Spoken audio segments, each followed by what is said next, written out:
আসসালামু আলাইকুম। আমি আমার প্রিয় শিক্ষার্থীদের উদ্দেশ্যে কিছু কথা বলতে চাই। সেটা হচ্ছে আমাদের শিক্ষার্থীরা অধিকাংশ গণিতে ভয় পায়, ভীষণ ভয় পায়। এই ভীতি দূর করার জন্য আমি একটা ছোট্ট একটা টিপস দিচ্ছি। সেটা হচ্ছে গণিত ম্যারাথন করবা। তোমরা গণিত ম্যারাথনটা কিভাবে করবা? ধরে নাও তোমরা 5 দিন ছুটির দিন বাছাই করে নেবা। বাছাই করে নেওয়ার পরে কি করবা? এই 5 দিনে আর কোনো কিছু বাইরে যাওয়া, আত্মীয় স্বজনের বাড়ি বেড়াতে যাওয়া বা আত্মীয় স্বজনের বাসায় আসলে তাদেরকে সময় দেওয়া, সব কিছু থেকে বিরত থাকবা। থেকে কি করবা? বই খাতাগুলো নিয়ে নিবা।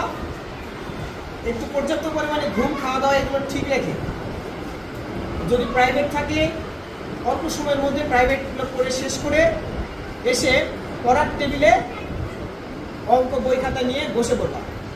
একটানা 50 ঘন্টা অঙ্ক করবা। একটানা 50 ঘন্টা। কিভাবে?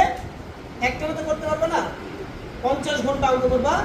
ঘুম, খাওয়া, নামাজ এগুলো বাদ দিয়ে 50 ঘন্টা, অর্থাৎ চেষ্টা করবা এটা মোটামুটি যেন 5 দিনের মধ্যে হয়।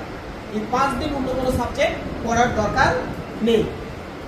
তো তোমরা মনে করবা যে স্যার 5 দিন অন্য সাবজেক্ট ভুলে যাবা, না, কোনো সমস্যা নেই। 5 দিন এমনি অনেক সময় আছে যে আমরা 5 দিন পড়াশোনা করি না।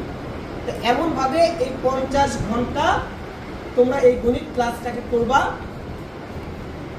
সুন্দর করে প্রত্যেকটা অঙ্ক সলভ করে নিবা, A to Z সলভ করবা। 50 ঘন্টা পরে তোমরা আমাকে জিজ্ঞেস করো যে স্যার আপনার এই কথাটা নিরর্থক হয়েছে।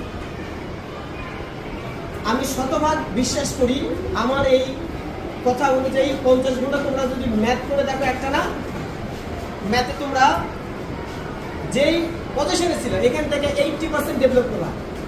100% ডেভেলপ করার জন্য এক্সট্রা কিছু ব্রেন দরকার, যেটা গণিতের জন্য এক্সট্রা ক্যালকুলেটিভ ব্রেন থাকা দরকার। তো সেই ক্যালকুলেটিভ ব্রেন যদি আমাদের না থাকে তাহলে আমরা শতভাগ গণিতে ভালো হতে পারবো না। তবে কতটুকু হতে পারবো? প্র্যাকটিসের জন্য আমরা যতটুকু ভালো হই এই এতটুকু ভালো হতে পারবো। সুতরাং আমরা 50 ঘন্টা গণিত ম্যারাথন করবো ইনশাআল্লাহ।